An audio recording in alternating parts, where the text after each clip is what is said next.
ಎಲ್ಲವೂ ಅಂದ್ಕೊಂಡಂಗಾಗಿದ್ರೆ ನಿನ್ನೆಯೇ ಸುಮಲತಾ ಅವರು ಬೆಂಬಲಿಗರ ಸಭೆ ನಡೆಸಿ ತನ್ನ ಮುಂದಿನ ನಿರ್ಧಾರವನ್ನ ಪ್ರಕಟ ಮಾಡಬೇಕಿತ್ತು. ಬಟ್ ಅದು ಪೋಸ್ಟ್ಪೋನ್ ಆಗಿದೆ. ಆಪ್ತರು ಬೆಂಬಲಿಗರ ಸಭೆ ಕರೆದಿದ್ದಾರೆ ಶನಿವಾರ ಮಧ್ಯಾಹ್ನ 2:30ಕ್ಕೆ, ಅಂದ್ರೆ ನಾಡಿದ್ದು ಮಧ್ಯಾಹ್ನ 2:30ಕ್ಕೆ ಬಿಜೆಪಿ ಟಿಕೆಟ್ ಕೈ ತಪ್ಪಿದ ಬಗ್ಗೆ ಅವಲೋಕನ ಮಾಡ್ತಾರೆ.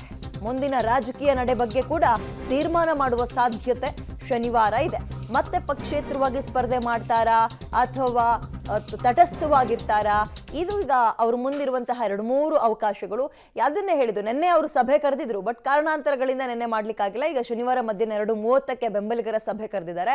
ಬೆಂಬಲಿಗರ ಜೊತೆಗೆ ಬಹುಶಃ ಬಿಜೆಪಿ ಹೈಕಮಾಂಡ್ನ ಲೀಡರ್ಸ್ ಭೇಟಿಯಾದ ಸಂದರ್ಭದಲ್ಲಿ ಅವ್ರು ಏನ್ ಮಾತಾಡಿದ್ದಾರೆ, ಈಗ ನನ್ನ ಮುಂದಿರುವಂತಹ ಅವಕಾಶಗಳು ಅಥವಾ ನಾನು ಏನ್ ಮಾಡಬೇಕು ಅಂತ ಬೆಂಬಲಿಗರನ್ನೋ ಕೇಳ್ತಾರೋ, ಅಥವಾ ಹೀಗೆ ಬಿಜೆಪಿ ಹೈಕಮಾಂಡ್ ಉನ್ನತ ಮಟ್ಟದ ಸ್ಥಾನಮಾನ ಕೊಡ್ತೀನಿ ಅನ್ನೋ ಭರವಸೆ ಕೊಟ್ಟಿದ್ದಾರೆ, ಸದ್ಯಕ್ಕೆ ನಾವು ಶಾಂತವಾಗಿರೋಣ, ಮೈತ್ರಿಗೆ ಸಪೋರ್ಟ್ ಮಾಡೋಣ ಅಂತಾರೋ, ಅಥವಾ ಬಿಜೆಪಿ ಹೈಕಮಾಂಡ್ ಮಾತು ಕೇಳ್ತೀನಿ ಬಟ್ JDSಗೆ ಸಪೋರ್ಟ್ ಮಾಡಕ್ ಹೋಗಲ್ಲ ಅಂತಾರ, ನೋಡೋಣ.